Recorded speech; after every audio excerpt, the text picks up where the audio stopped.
I grew up in the Fort Washakie area, the Wind River Indian Reservation. Mm-hmm. I was born and raised there. I've been away in terms of boarding schools and also my stint in the Army.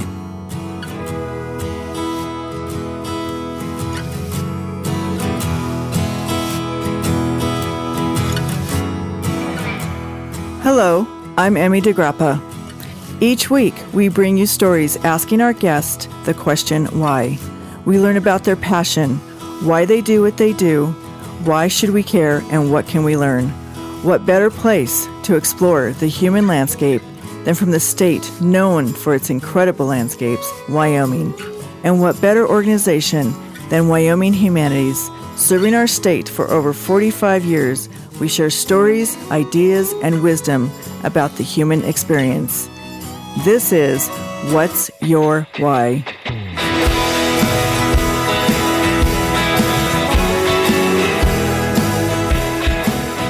Today, we are talking to Ivan Posey. He is a tribal leader and the Tribal Education Coordinator for Central Wyoming College. Welcome, Ivan. Hey, good morning. Tell us a little bit about yourself. Where did you grow up? I grew up in the Fort Washakie area, the Wind River Indian Reservation. Mm-hmm. I was born and raised there. I've been away in terms of boarding schools and also my stint in the Army. And lived in Denver for a couple of years with my sister, but home's always been the Wind River Reservation. So is that where you were born? It was. I was born in Lander, Wyoming. Okay. And when you say you spent time away from there when you went to boarding school, what boarding school was that? Where was that? It was two different boarding schools. I attended Chilocco Indian Boarding School in Chilocco, Oklahoma, which closed in 1982. And also I attended one semester in Flandreau, South Dakota, which is Flandreau Indian School in the fall of 76. Okay. What tribes do you belong to? My dad is Shoshone and Arapaho, and my mom is Northern Cheyenne. And so what do you think are the big misunderstandings between the Native Americans and quote-unquote white people who are non-natives, basically? I think there's always been a disconnect in terms of just the education about ourselves. A lot of people don't really know what makes us Indian, which will be some we'll talk about later on today. I think, if you go through the federal agencies that deal with tribal people, you have to use your, as we call a CIB, which is Certificate of Indian Blood. But if you apply for a job with the Forest Service or Park Service, all you got to do is check the box and you're Indian. So I think in terms of some of the census, the national census, and some of those numbers are kind of skewed because anybody could claim Indian to be counted. Oh, that's interesting. When you grew up on the reservation and your father is what, Shoshone or Arapaho? What is he? Yes, he's Shoshone and Arapaho. Oh, he's Shoshone and Arapaho. He's Shoshone and Arapaho. His dad was Arapaho and his mom was Shoshone. And how about your mother? My mother was a full-blood Northern Cheyenne from Lame Deer, Montana. Okay. The Northern Cheyenne Reservation. And so obviously when you check a box, that says something. That should be saying something, that you either are from a reservation or are born in a tribe. Don't you think that should be the... Yeah, or at least some process to kind of prove that, I guess. We have to prove it to everybody within our own tribal people. Like I said, I could pull out my tribal identification card and it has 3/4 Shoshone, and they didn't include the Arapaho blood back then when I was born. So it really would have been 4/4, basically, if they counted the Arapaho blood. So what they did was count half of my mom's Cheyenne blood and half of my dad's Shoshone blood, which made me 3/4. So it's kind of complicated, and that's something that some tribes have gone to descendancy, but some tribes still uphold that 1/4 degree Indian blood to be a citizen of that tribe. Right. And as time goes on, and as people intermarry, mm-hmm. How do you deal with that on the reservation? Our enrollment ordinance for the Shoshone tribe changed in 1993, and it's changed over time since it's been implemented. But now they could count the mother's blood like they did with my mom. Sometimes at some point, if a Shoshone lady married outside of the Shoshone tribe, their kids had to go with that father's tribe. So if they married a Northern Cheyenne or they married a Navajo, those kids had to be enrolled in that tribe. So that's changed over time where they could count other blood from other tribes. And what was your desire to go to college? Because I know there is, maybe it's not a stigma, maybe it is, I don't know what you would call it, but that the Native Americans really value that their kids stay close to home. Does that keep them from going to college, or what do you think are the obstacles? Well, I think, I was a non-traditional student. I didn't start college till I was 31. I went to boarding school. I came out and I went to the service. Started my career at the Forest Service and started my career later on. I think with the younger people, there's life just happens on the reservation. There's obstacles. There's some instances, some poverty issues, sometimes substance abuse issues, and life interferes with that process. And I think when those are prevalent in a tribal member's life, education is probably the furthest thing that they're thinking about. They're thinking more about survival from day to day, whether it's for their kids or... But I think that process is slowly changing, with support systems.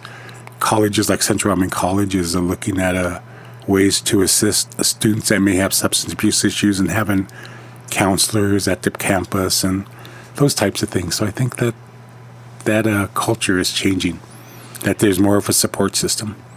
Tell me, what is your success story? My success story is I'm still here. I'm able to contribute back to my tribe and tribes and be able to share the educational information that not only our tribal people need, but also non-tribal people need to know about us. And I think there's a reason. I have a good brother. His name was Bunny Shoyo, and he passed away about 5 years ago. But he used to always tell me things will work out the way they're supposed to. And I think that's what happened. Oh, that's a great message. Yes. What was your desire to continue your education and go to school? I had to take classes to further my advancement in the Forest Service, and I just kind of grasped on. I was selected as a Kellogg Fellow through Americans for Indian Opportunity at that time, and that's what kind of propelled me to serve in public service with the Tribal Council. And that was way back in '94, and I served until 2016. And just been a piecemeal process in terms of education, not only westernized education, but more cultural, traditional type of education that was talked about by my mom and uncles and stuff like that. So that's been very helpful, or just as helpful to me in terms of what message I like to project to tribal people and non-tribal people. Did you have to go back to the reservation and relearn your cultural roots and heritage? No, we've always been connected as a family, to some of our ceremonial stuff. When I went to boarding school, that was predominantly all tribal people, but from different tribes. So there was always that connection. While I worked for the Forest Service, I lived on a reservation and stayed at Du Bois where I worked then. When I lived in Denver, there was a big Indian urban community there that my sister was very well connected to, so I've always been connected that way. I never had to, I felt not reconnect, so it's been a blessing to me. What is it like when you consider that the Wind River Reservation is a sovereign nation? What does that mean? That's the ability to govern for yourself, make your own laws, make your own enrollment. There's been enrollment that has been a big issue with many tribes over the past 20, 30 years. That went to federal court, and it was decided that by the federal courts, I said, that's a tribal issue. That's a sovereignty issue. You guys have to decide who belongs to your tribe based on your qualifications. There's also the land issues. There's water rights. Wind River got the water decree in 1991. So it's the ability to govern yourselves, create your own laws, and to kind of map and chart your own way. But doesn't the federal government still oversee, or do you make independent decisions that are outside of our federal government? There are some where that need some federal government approval. With us here on the Wind River, we're both governed by General Council Forum, which is a quorum of people that get together, enrolled people that are 18 years and older that give direction. Some tribes adopted constitutions in 1934 under the Indian Reorganization Act. We opted not to do that in either tribe. So some of those tribes that opted to have constitutions, they do have to have more approval from the federal government, the assistant secretary, and all this whole process to get stuff done. So on the Wind River, we actually have a better method of doing that. But over the years, we see some of those quorums that establish the general council going lower. People don't want to participate, and it's kind of we're at a crossroads in terms of governance in our tribes of how we keep that system going. Well, that's a lot of work. What is your greatest love of growing up on the reservation that me or anyone who's never experienced that life can appreciate? I think with me personally, I was the youngest of 13 children, and we was raised on North Fork there in the Fawashki area in a 4-room house. Had no running water, didn't have no indoor plumbing. We didn't get indoor plumbing until our access to indoor plumbing until 1971. Just the connection we had to other families because everybody was poor then. When President Johnson was president, he did the War on Poverty in 1967, and he sent a lot of people out to Indian reservations. They came back with a report and said, these Indians live in extreme poverty. Of course, we didn't know that because that was just the way we was raised.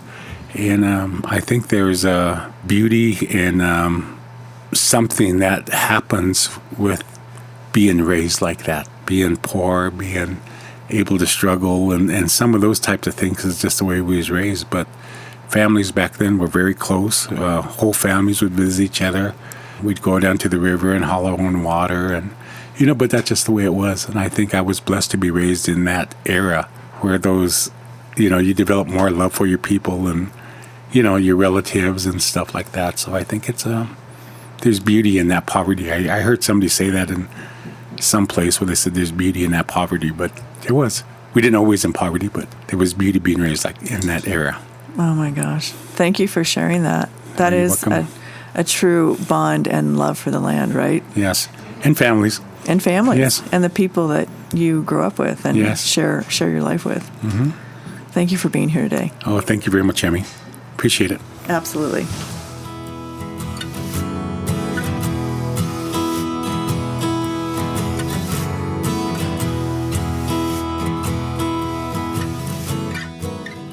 Thank you for joining us for this episode of What's Your Why, a production of Think Why, Wyoming Humanities. This has been executive producer Emmy DeGrappa. Please subscribe and never miss a show. For more information, go to thinkwhy.org.